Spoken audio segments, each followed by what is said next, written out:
أفلا يتدبرون القرآن أفلا يتدبرون القرآن أم على قلوب أقفالها. Bismillahirrahmanirrahim. Assalamualaikum warahmatullahi wabarakatuh. Alhamdulillah. Summa salatu wassalamu ala rasulillah wa ala alihi wa ashabihi wa man tabi'ahu bi ihsanin ila yaumil qiyamah, amma ba'd. Alhamdulillah, bersyukur pada Allah Subhanahu wa taala. Insyaallah kita akan melanjutkan ya daripada sesi yang kedua, yaitu tadabbur Al-Qur'an ya. Berusaha kita memetik hikmah pelajaran daripada ayat-ayat yang tadi sudah kita baca ya dalam praktek, yaitu dalam tahsin tadi. Baik, insyaallah pada kesempatan kali ini kita akan membahas yaitu surat Al-Baqarah ya, yaitu di halaman ke-8 ya Mushaf Madinah ya, ayat nomor 49 sampai dengan ayat nomor 57 ya. Al-Baqarah halaman ke-8 ayat nomor 49 sampai dengan ayat nomor 57. Baik. Kemarin kita sudah sebutkan ya beberapa hal terkait daripada ayat-ayat sebelumnya ya, berkaitan dengan misalkan kemarin tentang cerita Nabi Adam alaihissalam ya, dan juga lain-lainnya ya. Dan juga sedikit kemarin sudah kita bahas juga tentang Bani Israel ya. Ini masih melanjutkan ya. Pada dasarnya ini masih melanjutkan daripada cerita tentang Bani Israel. Baik. A'udzubillahi minasyaitonirrajim ya. Allah Ta'ala berfirman, wa itnajjainakum min ali fir'auna yasumunakum su'al adab ya. Dan ketika kami selamatkan kalian min ali fir'aun, daripada pengikut ataupun daripada keluarga Fir'aun, pokoknya bala tentaranya Fir'aun dan juga bala tentaranya. Yasumunakum su'al adab. Su'al adab itu apa? Mereka menimpakan kepada kalian su'al adab. Itu apa? Apa su'al adab? Siksaan yang amat pedih gitu ya. Itu apa wujudnya? Yudabbihuna abana'akum ya. Mereka apa? Menyembelih daripada anak laki-laki kalian. Anak laki-laki kalian maksudnya siapa? Anak laki-laki daripada Bani Israel ya. Wa yastahyuna nisa'akum, dan membiarkan hidup ya anak-anak perempuan. Kalau laki-laki bunuh, kalau perempuan biarkan hidup ya. Wa fi dzalikum bala'um mir rabbikum 'adzim ya. Dan pada yang demikian itu bala itu cobaan ya, ada cobaan mir rabbikum, dari Tuhan kalian, 'adzim, yang sangat besar. Baik. Menarik di sini yaitu membahas terkait daripada Fir'aun ya, laknatullah alaih ya. Ini berangkat daripada apa? Allah ingin mengingatkan ya. Allah ingin mengingatkan kepada siapa? Bani Israel. Kemarin kita sudah sampaikan. Bani Israel itu siapa? Anak keturunan daripada Nabi Yakub. Mungkin sedikit flashback ke belakang ya. Ini diawali ya daripada cerita ini, yaitu Fir'aun itu di mana? Di Mesir ya, di Mesir. Di Mesir itu ada suku yang sangat banyak di situ, yang sangat besar. Ada dua suku. Ada dua suku. Yang pertama ada namanya suku Kipti. Ya suku Kipti. Itu asli pribumi situ, yang mana itu adalah termasuk Fir'aun di situ. Itu suku Kipti. Ya. Adapun suku yang kedua yang besar di Mesir ketika itu adalah Bani Israel. Ya, Israel.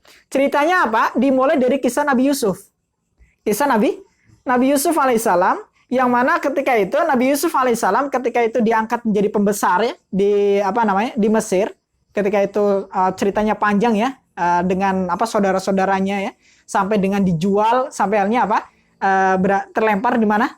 Di Mesir gitu ya. Ya. Ketika sudah terungkap ya akan daripada bagaimana kait ataupun tipu daya daripada saudara-saudara Nabi Yusuf alaihissalam ya. Lantas bapak ibunya, saudara-saudara daripada Nabi Yusuf alaihissalam itu diboyong kemana? Ke Mesir. Diboyong ke Mesir ya. Sebagaimana Nabi Yusuf di situ dia mempunyai peranan di situ sebagai Bagi apa? Nabi Yusuf kalau nggak salah jadi bendahara ya ketika itu ya. Diangkat jadi bendahara di salah satu daripada kerajaan di Mesir. Yang mana lantas ibunya dan juga bapaknya dan juga saudara-saudaranya Nabi Yusuf itu dibawa ke Mesir. Akhirnya beranak pinak ya. Akhirnya menjadi apa? Kabilah yang besar di situ, yaitu Bani Israel, anak keturunan Yakub. Ya, anak keturunan Yakub. Ya. Ya. Ini berawal daripada kisah ini ya. Sehingga sampai yaitu apa zaman Nabi Musa alaihi salam. Jadi lebih dulu Nabi Yusuf ya daripada Nabi Musa. Paham di sini ya? Lebih dahulu Nabi Yusuf daripada Nabi Musa ya. Sampai zamannya Nabi Musa alaihi salam ya. Lantas ada yang di sini disebut dengan Firaun. Firaun itu adalah apa? Sebutan untuk raja yang mana dia menguasai di Mesir ketika itu ya. Kipti itu juga ada yang menyebutkan Egypt ya. Egypt itu apa namanya asli ya, ras daripada apa Mesir gitu ya. Ya, di situ ada seorang penguasa yang penguasa itu biasa disebut dengan Firaun. Ya, jadi Firaun itu ada Firaun ke-1, kedua, ketiga dan seterusnya gitu ya. Ini pada zaman ini itu ada Firaun juga ya. Ketika zaman Nabi Musa alaihissalam itu ada Firaun, yang mana Firaun itu adalah sebutan untuk apa namanya? Raja ketika itu yang menguasai daripada kota Mesir. Baik, singkat cerita di sini ya, bahwasanya Firaun ya itu bermimpi ya bermimpi yaitu bahwasanya ada api yang masuk ke setiap rumah-rumah daripada suku Kipti ya, termasuk daripada Firaun juga. Ada api yang masuk ke situ. Dan hanya rumah-rumah daripada Bani Israel yang tidak dimasuki ya. Lantas dukun-dukun di zaman Firaun mereka meramal ya. Mereka meramal tentunya dengan bantuan jin ya. Ya, tentunya dengan bantuan jin, iblis ya. Bagaimana apa? Mengabarkan kepada Firaun bahwasanya nanti kelak ya akan ada seorang laki-laki yang mana apa? Menggulingkan daripada kekuasaan Firaun. Ya. Biasa, kalau penguasa sudah berkuasa, lantas ada isu-isu nanti akan diambil alih kekuasaannya, apa? Panik ya. Panik, segala macam cara dilakukan. Ya. Biasanya rata-rata penguasa yang demikian yang ketika dia itu berkuasa karena nafsu dunia, maka ketika ada yang mengancam, itu sedikit mengancam saja, itu pasti apa? Akan ditumpas. Akan ditumpas. Apapun caranya. Apapun caranya. Mulai dari mungkin peraturan-peraturan dirubah. Ya untuk apa? Kepentingan pribadi dan juga kelompoknya ataupun yang sependapat dengan pemimpin tersebut. Ini pemimpin yang zalim ya, yang mana tujuannya hanya senantiasa harapannya dunia, kekuasaan di dunia. Kalau orang yang dia berkuasa itu karena dasar daripada dia itu mengharap ridho Allah, maka dia tidak akan terlalu cemas ya ketika misalkan ada yang coba menggoyahkan. Contoh misalkan sahabat siapa? Utsman ya, sahabat Utsman radhiyallahu taala anhu ya. Sampai halnya ada rakyatnya yang memberontak, sampai halnya membunuh sahabat Utsman gitu ya. Ketika itu sahabat Utsman sedang membaca Al-Qur'anul Karim ya. Dibunuh oleh siapa? Khawarij ya. Khawarij. Mereka mengaku dirinya adalah diri mereka adalah dalam kebenaran, padahal mereka kata Rasulullah itu ibarat anak panah yang lepas daripada busurnya. Udah ya. Lepas ya mereka daripada golongan kaum muslimin ya. Ya, ini ketika atas dasar daripada mengharap ridha Allah, maka sebenarnya pada dasarnya tidak cemas ya. Kenapa? Karena kekuasaan itu adalah titipan dari Allah Subhanahu wa taala. Dan namanya kekuasaan ya, itu pasti akan dimintai pertanggungjawaban oleh Allah. Dimintai pertanggungjawaban oleh Allah. Pemimpin kalau menjadi pemimpin yang adil, ini akan menjadi mulia di hadapan Allah.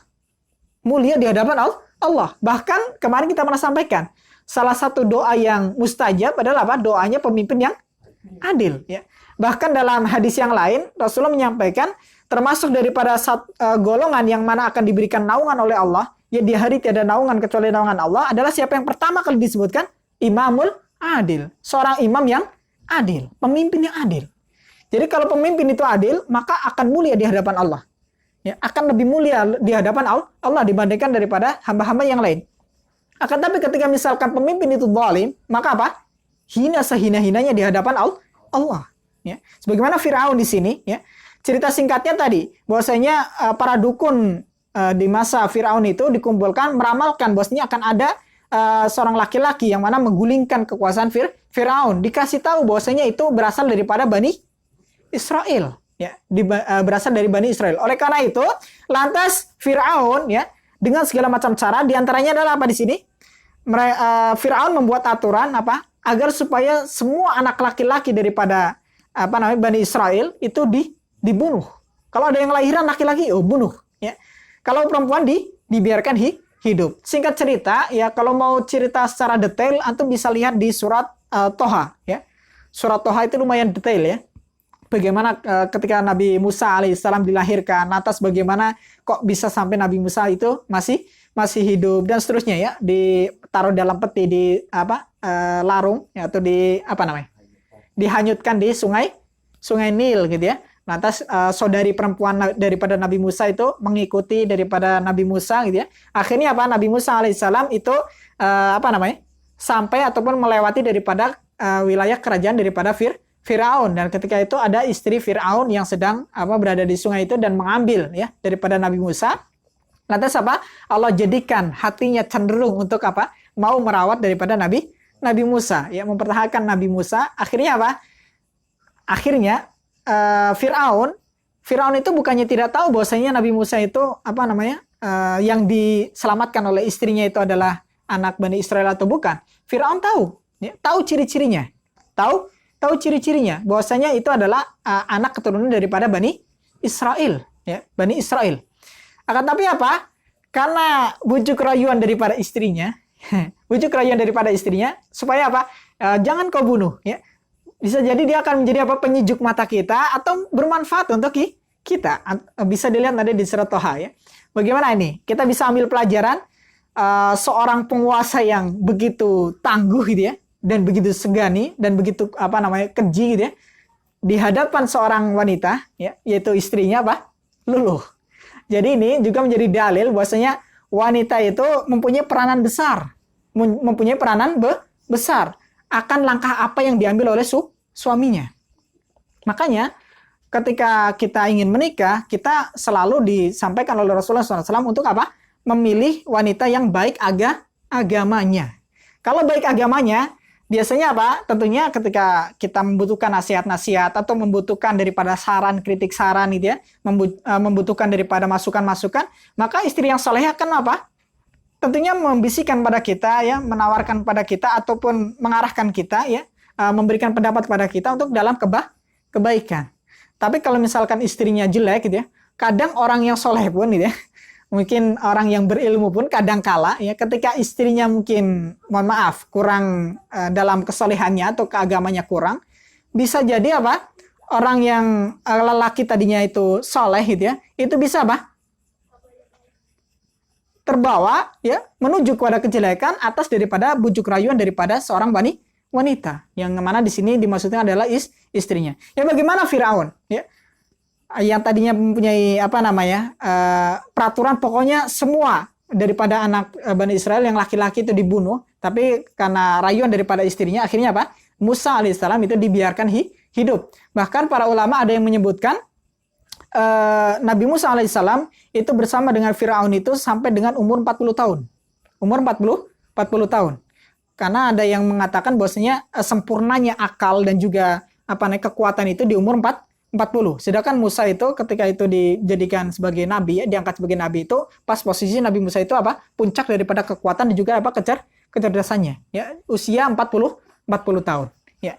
Wallahu taala alam. Ini sebagian ulama ahli tafsir, ya. Baik. Yaitu Firaun, ya, karena khawatir kekuasaannya akan digulingkan, lantas membunuh daripada anak laki-laki daripada keturunan Israel, ya, anak keturunan daripada Nabi Yakub alaihissalam, ya. Wa fi dzalikum bala'un mir rabbikum 'adzim, dan Allah mengingatkan di sini bahwasanya ingat tuh, Firaun ketika melakukan hal-hal demikian itu adalah cobaan yang sangat besar dari Tuhan kalian, gitu. Cobaan yang sangat besar dari Tuhan kalian. Hendaklah kalian itu bersyukur, harusnya bersyukur. Nah, kan di sini nanti akan ada, ya. Nanti akan ada disebutkan di ayat nomor 52, nanti akan disebutkan. Baik. Intinya bahwasanya cobaan dari Allah, ya, itu bisa berupa keburukan, ya, bisa juga berupa kebaikan. Namanya fitnah, ya. Fitnah itu bisa berupa apa? Kebaikan atau berupa keburukan. Bahkan harta benda, istri, anak-anak itu juga apa? Fitnah.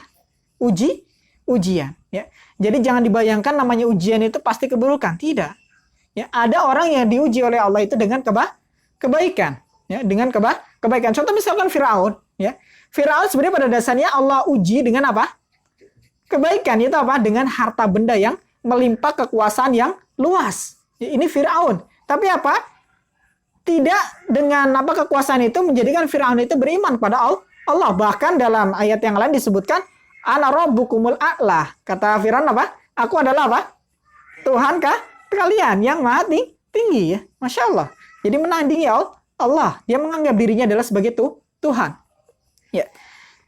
Selanjutnya, wa id faraqna bikumul bahra fa anjaynakum wa aghraqna ala fir'aun wa antum tangdurun, ya. Dan ketika kami belahkan untuk kalian apa? Lautan, ya. Fa anjaynakum, dan kami selamatkan kalian, wa aghraqna ala fir'aun, dan kami apa? Tenggelamkan daripada ala Fir'aun, ya, pengikut-pengikut dan juga Fir'aun, ya. Wa antum tangdurun, kalian menyaksikan, ya. Kalian langsung melihat dengan mata kepala kalian sendiri bahwasanya Fir'aun itu apa? Ditenggelamkan. Ya, Allah apa berikan mukjizat kepada Nabi Musa untuk bisa membelah apa lautan. Kalian lihat langsung dengan mata kalian, gitu. Allah sudah mengingatkan kepada Bani Israel tentang nikmat-nikmat yang Allah telah berikan kepada mereka. Dan Firaun itu ditenggelamkan oleh Allah Subhanahu wa taala. Di antara daripada pembesar Firaun ada yang kita kenal dengan apa? Sebutan biasanya kita sering mendengar apa? Haman, ya, dalam Al-Qur'an disebutkan, ya. Haman. Haman itu apa? Panglimanya daripada Firaun, ya, pembesar termasuk daripada kerajaan yang dikuasai oleh Firaun. Ada juga satu yang mana itu juga masih sezaman dengan Nabi Musa, itu siapa? Korun.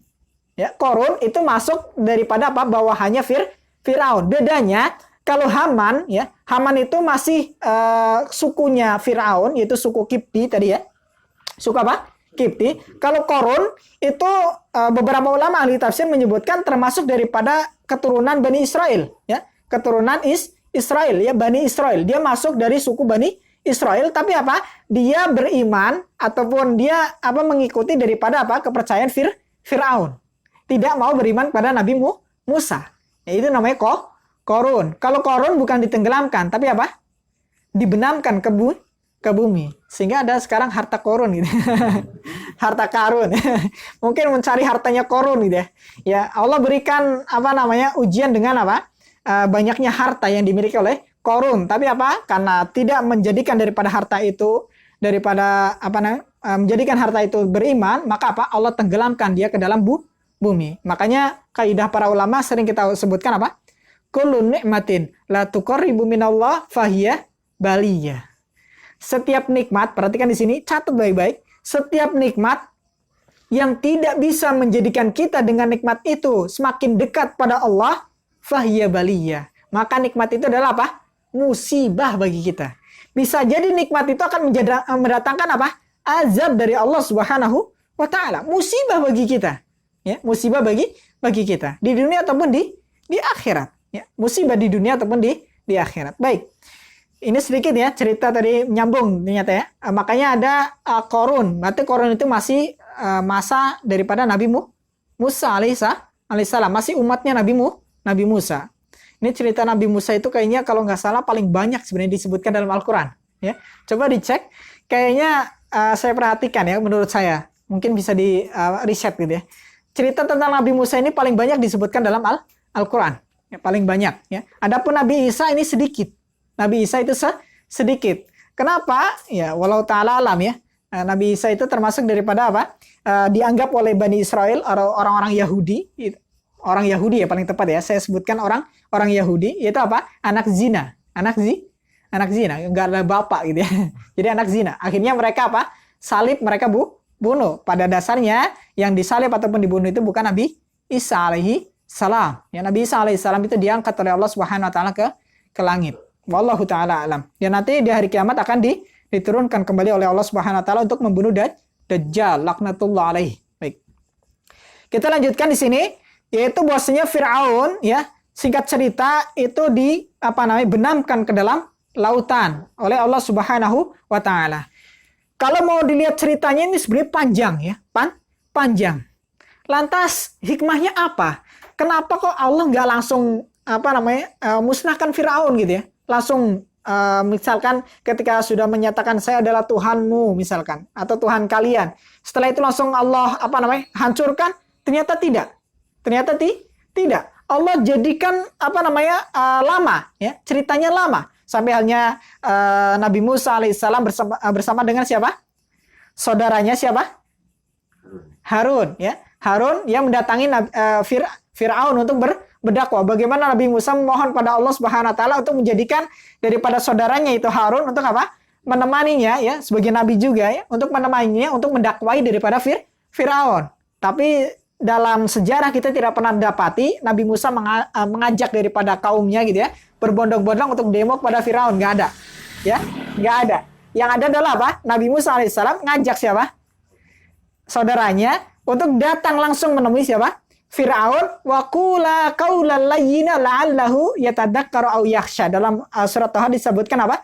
Dan katakanlah kepada Firaun oleh kalian berdua apa? Qaulan layyina. Apa? Perkataan yang lembut. Ya, perkataan yang lembut. Jangan caci maki, jangan misalkan bentak-bentak, jangan. Katakan dengan perkataan yang lembut. La'allahu yatadakkaru aw yakhsha. Ya, semoga saja dengan ucapan lembut itu membuat pemimpin tersebut atau Firaun tadakkar, ingat ya, bahwasanya akan kesalahan-kesalahannya dia bertobat, au yakhsha atau takut ya.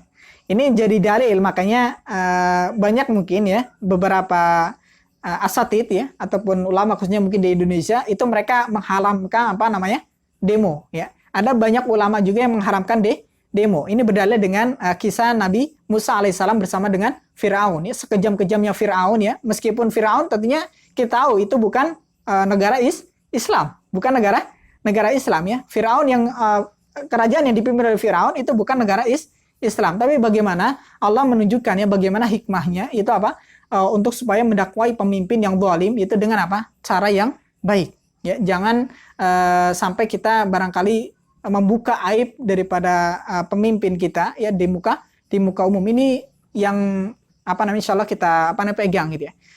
Lebih baiknya adalah kita nasihati. Kalau tidak bisa menasihati secara langsung, maka bisa dengan doa ya, dengan doa. Kalau misalkan kita mau menasihati secara langsung seperti ini Nabi Musa, pilih siapa orang yang mungkin berpengaruh gitu ya, dia mempunyai lisan yang fasih, sebagaimana Nabi Musa mengatakan ketika mengharap kepada Allah untuk menjadikan Harun sebagai temannya untuk mendakwai mendakwai Firaun, maka afsahu minni lisannya, dia lebih fasih lisannya daripada saya. Ada yang mengatakan Nabi Musa agak cedal, ada yang mengatakan demikian ya. Wallahu ta'ala alam. Ya, intinya Nabi Musa mengatakan bahwasanya Harun itu lebih fasih daripada Nabi Musa. Bagaimana cara mungkin berkatanya ya, menyusun kata-kata agar supaya didengar oleh Firaun. Wallahu ta'ala alam. Ya. Kalaupun misalkan harus menyampaikan aspirasi, maka tentunya harus sampaikan dengan baik ya. Jangan sampai kita malah mendolimi hak-hak orang lain. Ini insyaallah lebih selamat ya, lebih selamat. Mungkin ada yang menghalalkan demo dengan dalil dan seterusnya. Ya, kalau misalkan hujahnya kuat gitu ya. Ya mungkin pada dasarnya silakan saja. Cuma kalau menurut saya ya, kalau saya lebih memilih menasihati pemimpin dengan jalan langsung ataupun dengan jalan yang lebih lembut ya, lebih baik, dan minimalnya adalah kita doakan. Karena banyak orang mohon maaf suka mencaci maki gitu, bahkan di sosial media gitu ya, bahkan mungkin merubah gambarnya macam-macam gitu ya, dengan cacian dan tanpa mohon maaf, tanpa mendoakan. Banyak yang sukanya mencaci tapi tidak mau mendoakan. Ini tentunya harus kita jauhi ya perilaku seperti ini. Yang paling penting adalah kita doakan. Itu yang paling penting. Bagaimana para ulama menyampaikan, kalau sekiranya saya mempunyai satu doa yang mustajab, maka aku akan doakan untuk kebaikan pemimpin. Kenapa? Kalau pemimpin itu baik, maka akan kebaikan yang akan dirasakan oleh para rakyatnya. Tapi kalau pemimpinnya itu jelek gitu ya, maka yang sengsara juga rakyatnya gitu. Ibadah jadi sulit dan seterusnya. Baik. Kita lanjutkan di sini. Wa id wa'adna Musa 40 lailatan summa takhadtumul ijla min ba'dihi wa antum dhalimun, ya. Ketika kami janjikan pada Musa, ya. 40 lailah, itu apa? 40 malam, ya. Summa takhadtumul ijla min ba'dihi wa antum dhalimun, dan kalian setelah itu menjadikan apa? Patung anak sapi menjadi sesembahan min ba'dihi, dari setelah itu wa antum dhalimun, dan kalian itu mendolimi diri kalian sendiri, gitu. Mungkin muncul pertanyaan, ya, kenapa kok nggak langsung Allah kasih sehari jadi gitu, ya? Taurat kenapa tidak Allah turunkan kepada Nabi Musa itu sehari jadi langsung selesai gitu? Kenapa tidak demikian? Ada hikmah di sini. Itu untuk apa? Salah satunya adalah menguji bagaimana kekuatan iman daripada apa? Kaum Nabi Musa alaihissalam, ya. Kenapa di sini dijanjikan 40 malam, ya, sampai dengan 40 malam harus nunggu 40 malam, 40 malam, 40 hari, ya. Sampai halnya mereka tidak tahan, akhirnya menjadikan patung anak sapi sebagai sesembahan. Wallahu ta'ala alam, beberapa ulama ahli tafsir ini menyebutkan, ya, yang pertama kali menginisiatif ini adalah siapa? Samiri, ya, Samiri. Wallahu ta'ala alam, ya. Wallahu ta'ala alam. Apa Samiri itu adalah nama patungnya? Ya, wallahu ta'ala alam, ya. Tapi ini masih ada kaitannya, ya. Baik. Singkatnya, ya, bahwasanya setelah Allah Subhanahu wa taala janjikan pada Nabi Musa untuk diberi Taurat, ya, sebagai pembeda antara yang hak dan yang batil, ini selama 40 hari 40 malam, ya. 40 malam di sini disebutkan bahwasanya kaum Israel, ya, Bani Israel itu menjadikan patung anak sapi menjadi sesembahan. Cuma 40 hari saja, ya. 40 malam saja ditinggal Nabi Musa, lantas kafir gitu. Padahal sudah Allah tunjukkan banyak sekali daripada kekuasaan Allah. Contohnya laut terbelah, terus Firaun ditenggelamkan dan seterusnya. Yang nanti juga di sini disebutkan nikmat-nikmat yang lain. Tapi mereka malah menjadikan patung anak sapi sebagai sesembahan. Iya, ini luar biasa gitu, ya. Nikmat sangat banyak sudah diingatkan oleh Allah, begitu banyaknya peringatan dari Allah, tapi tetap kafir. Baik. Suma'afona ankum min ba'di dzalika la'alakum tashkurun. Kemudian kami maafkan. Sudah, kami maafkan setelah setelah itu kalian sudah nyembah patung anak sapi, sudah kalian bertobatlah dalam nanti, ya, ayat lanjutannya itu disuruh untuk bertobat pada Allah Subhanahu wa taala, ya. Itu sudah diampuni oleh Allah Subhanahu wa taala. Agar supaya la'alakum tashkurun. Sudah diberi nikmat sangat banyak, tapi masih ingkar, tapi masih Allah berikan ampunan. Agar supaya bersyukur. Ini menjadi dalil akan maha luasnya daripada ampunan Allah Subhanahu wa taala. Maka jangan pernah kita berputus asa dari rahmat Allah. Sampai halnya dalam hadis qudsi disebutkan, wahai Bani Adam, ketika dosamu itu menjunjung tinggi sampai langit, kemudian kau tidak menjumpaiku dengan kau menyekutukan aku dengan sesuatu apapun, maka aku akan ampuni daripada dosa-dosamu, wala ubali, dan aku tidak pedulikan lagi. Ini yang maha daripada keluasan daripada ampunan Allah Subhanahu wa taala. Allah maha menerima taubat hamba-hambanya. Baik. Agar supaya kita bersyukur, ya. Bani Israel agar supaya juga bersyukur. Sudah dimaafkan agar supaya bersyukur.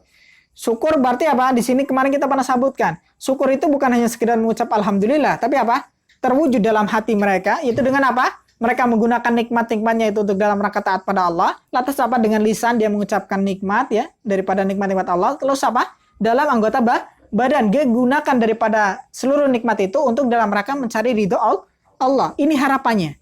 Bersyukur, ya, agar supaya kembali lagi kepada tauhid, hanya menyembah Allah Subhanahu wa taala. Baik. Wa id ataina Musa al-kitaba wal furqana la'allakum tahtadun, ya. Dan ketika kami berikan kepada Musa al-kitab, ya, wal furqan, ya, pembeda, wa la'allakum tahtadun, agar supaya kalian mendapatkan petunjuk, ya. Jadi kitab yang diturunkan kepada Nabi Musa alaihissalam itu kitab Taurat, ya. Ini adalah sebagai pembeda antara yang hak dan yang batil, ya, dan juga menjadi petunjuk untuk Bani Israel ketika itu.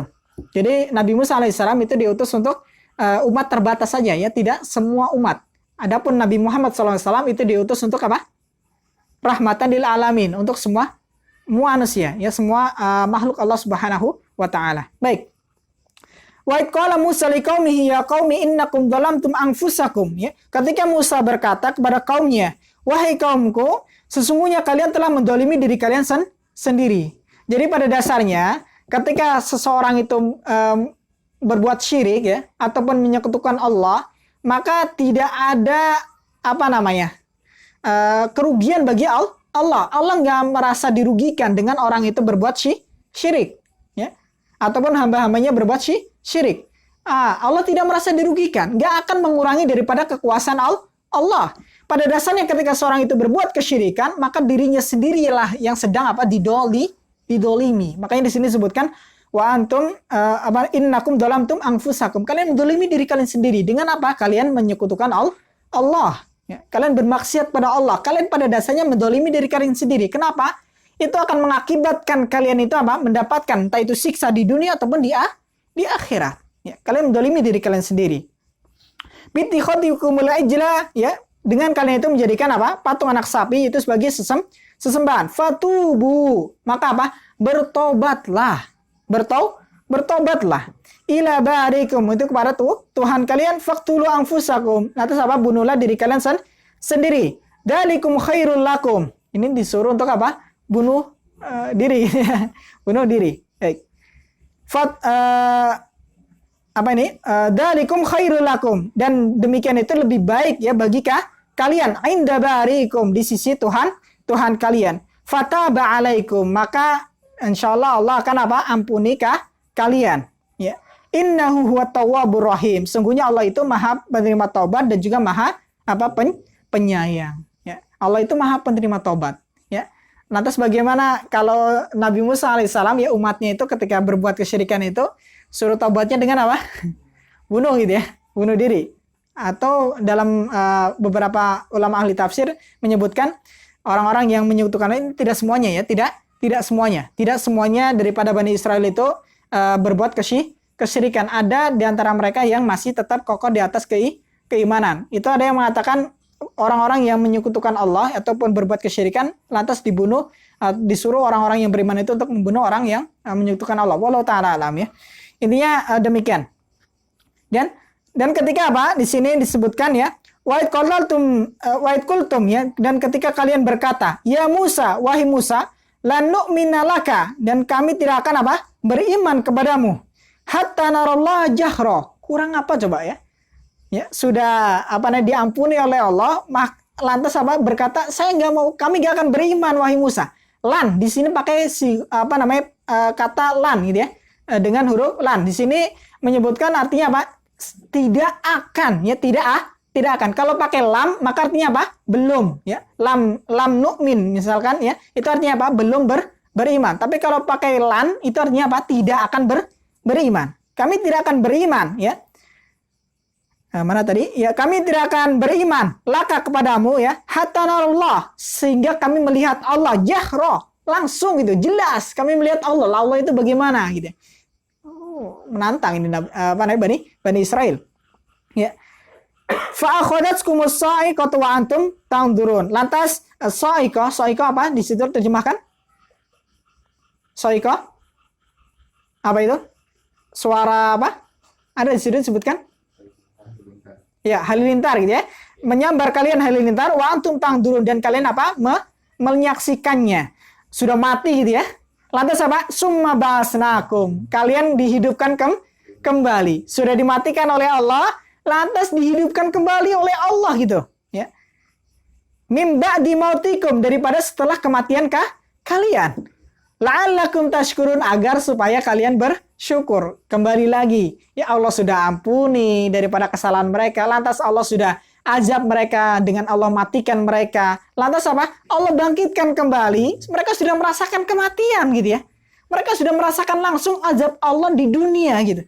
Lantas Allah hidupkan kembali, lantas agar supaya mereka itu bersyukur. Tapi ternyata masih saja mereka banyak yang ingkar, ya. Bahkan mereka tidak mau beriman kepada Nabi Musa alaihi salam. Wa dalalna 'alaikumul ghamama wa anzalna 'alaikumul manna wassalwa. Dan kami naungi kalian, atas kalian al-ghamam. Apa itu? Awan, ya. Jadi nggak kepanasan tuh, ya. Bayangin. Bani Israel, ya, banyak sekali nikmat yang Allah berikan. Di antaranya tadi disebutkan di sini, yaitu Allah naungi mereka dengan awan. Mereka nggak kepanasan gitu ya. Ya. Wa anzalna 'alaikumul manna wassalwa, dan diturunkan pada kalian, ya diberikan kepada kalian manna wassalwa. Manna itu apa? Para ulama menyebutkan seperti hanya madu gitu ya. Seperti hanya kayak madu gitu ya, manna. Dan wassalwa itu apa? Kayak burung ya, burung puyuh, dan dagingnya apa namanya? Enak gitu ya. Dagingnya enak. Ada yang menyatakan ini makanan daripada penduduk surga ya. Makanan daripada penduduk surga. Ini sudah luar biasa kenikmatan yang diberikan kepada mereka gitu ya. Ya. Kulu min thayyibat, maka makanlah daripada yang baik baik. Ma razaqnakum, apa yang kami rizkikan kepada kalian. Jadi sini menjadi dalil juga bahwasanya apa? Kita itu diperintahkan oleh Allah Subhanahu wa taala untuk makan daripada yang thayyib, thayyib, ya. Bukan hanya sekedar halal tapi apa thayyib, ya. Karena belum tentu yang halal itu thayyib, ya. Belum tentu yang halal itu bagus ya untuk misalkan kesehatan kita ya. Makanya di sini disebutkan thayyib, yang harus thayyib. Thayyib di sini juga masuk dalam kategori misalkan apa? Cara mencarinya ya. Mungkin pada dasarnya roti itu halal untuk dimakan, tapi kalau misalkan roti itu hasil curian maka itu bukan thayyib ya, tapi pada dasarnya itu juga tidak menjadi halal ya ketika itu apa namanya? Dicari dengan cara yang tidak dihalalkan oleh Allah Subhanahu wa ta'ala. Tapi pada dasarnya zatnya itu adalah halal tapi tidak thayyib. Makanya kita ketika bekerja ya, kita mencari nafkah, kita harus apa? Mencari yang thayyib ya. Ma razaqnakum ya, apa yang telah kami rizkikan pada kalian. Ini menjadi dalil bahwasanya semua yang ada ya, semua rizki yang ada, kenikmatan yang ada itu adalah datang dari Allah Subhanahu wa ta'ala. Wa ma bikum min ni'matin faminallah. Dan apapun setiap nikmat yang ada pada kalian itu adalah dari Allah. Wa ma dhalamuna walakin kanu anfusahum yadlimun. Sekali lagi Allah tegaskan di sini, tidaklah kalian itu mendolimi kami dengan apa perbuatan apa kesyirikan kalian ataupun maksiat kalian. Tapi apa? Pada dasarnya mereka ya, orang-orang yang berbuat kesyirikan ya, bermaksiat pada Allah, mereka sendirilah yang sedang mendolimi diri mereka sendiri ya. Ini menjadi dalil ya bahwasanya Allah itu tidak dirugikan ketika seorang itu bermaksiat pada Allah. Justru ketika kita bermaksiat pada Allah, kitalah yang rugi ya. Wallahu taala alam bisawab ya. Ini sedikit daripada yang bisa kita bahas daripada halaman ke-8 ya dari surat Al-Baqarah ya, ayat nomor 49 sampai dengan ayat nomor 57. Wallahu taala alam bisawab ya. Mungkin kita buka sesi tanya jawab ya setelah ini insyaallah. Ya, mungkin demikian yang dapat kami sampaikan. Kita akhiri dulu ya. Kita akhiri dengan doa kafaratul majelis. Subhanakallah wa bihamdika asyhadu alla ilaha illa anta astaghfiruka wa atubu ilaik. Ya. Sekian yang dapat kami sampaikan. Assalamualaikum warahmatullahi wabarakatuh.